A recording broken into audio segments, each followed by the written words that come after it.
For Father's Day last year, I told, I think, 4 or 5 stories about my dad. Well, Mother's Day is coming up on a Sunday. So Joe said, well, we did this for your dad. Can you tell a mom story?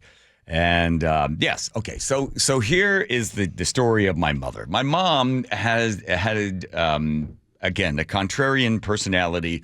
We would sit and watch television. If the weatherman said, don't go out, it's too cold, too much snow, my mom would say, get your coats on, we're going out. And we would just go out. We walked all the way up one time to the Acme. We trudged through all the snow. We looked like Dr. Zhivago as we walked in there, and the guy's standing. There's hardly any lights on because no one's out there. And this guy's got this mop, and he's mopping near the front door. And we walk in, and we're standing there just covered in snow. And he says, wow, what are you doing here? My mom goes, we're here for... gumdrops. We came for gumdrops. And then we went to the aisle to get the gumdrops, and we ate gumdrops on the way back just because the weatherman said, don't go out. My mom said, we're going out.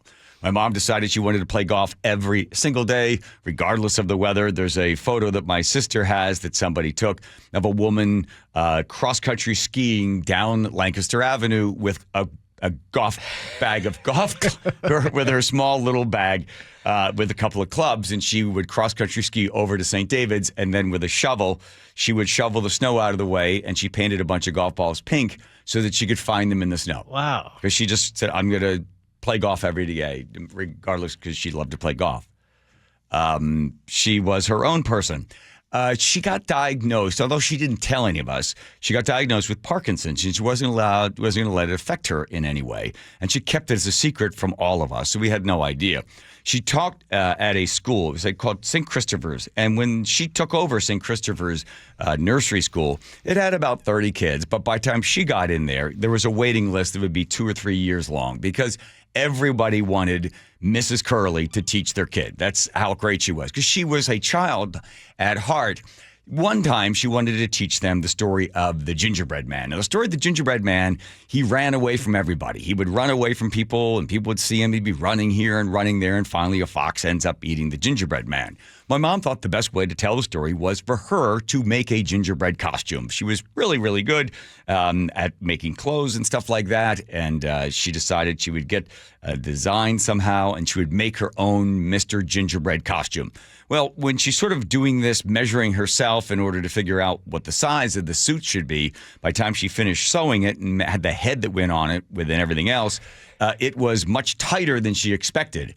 But then she wanted to see if she was able to run in it. So she was running around the inside of her house with this suit on, and it was very hot. She never wanted to have air conditioning. And I guess just a combination of running around in a really tight gingerbread man suit and her Parkinson's, she was unable to get the head off and then unable to reach back because her hands didn't work as well to get herself out of the suit.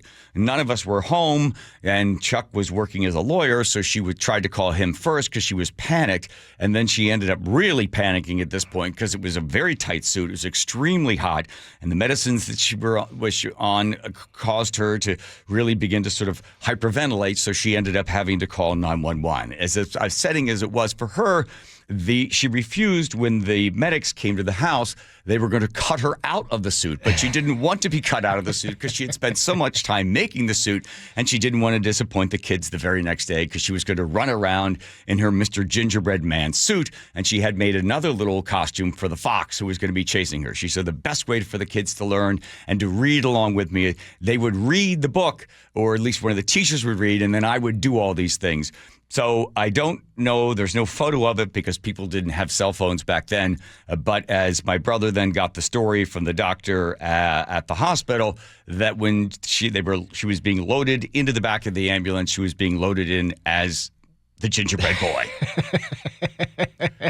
And I guess once they got her to the hospital, the doctors were able to get the gingerbread man head off of her. But she wanted to keep the rest of the suit intact because she wanted to wear it the next day, which she did. The saddest part of the story is that the people there that were running the school felt that she, because of her Parkinson's, they were afraid that she would fall and maybe land on one of the kids.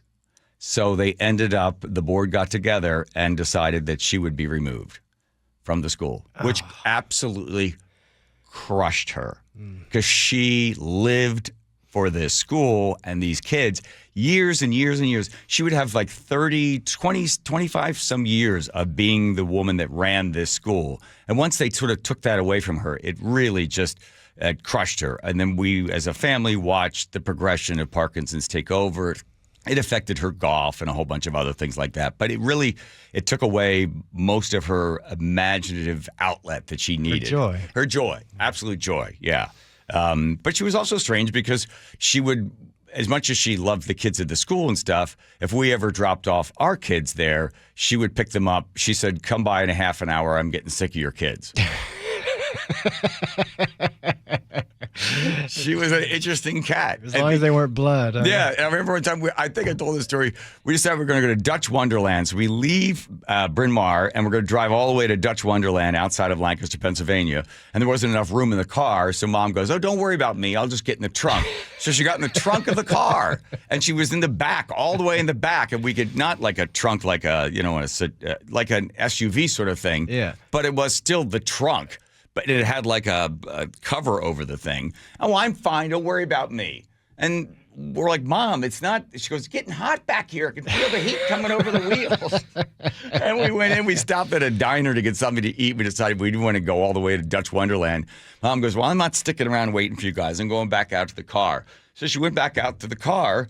And she got in the car, and then we get in the car, and we're like, where is she? And we realized she had gotten in the wrong car. She had just gotten in the trunk of somebody else's car, but luckily we were able to find her. And we said, Mom, you're in somebody else's car. Well, that wouldn't have worked out well. Oh, my God. Oh, God bless her. The story I have to tell you the story tomorrow of her. When you would call her, hi, I can't come to the phone right now. Mr. Higgins is under the table. I'll call you back. And I'll tell you who Mr. Higgins was and why he was under the table. And that's why her voicemail said that, which confused absolutely everybody that ever called her. Oh, that's a tease. If you didn't know who Mr. Higgins was. There's an old lady again. Hey. Yeah. Lots of teases.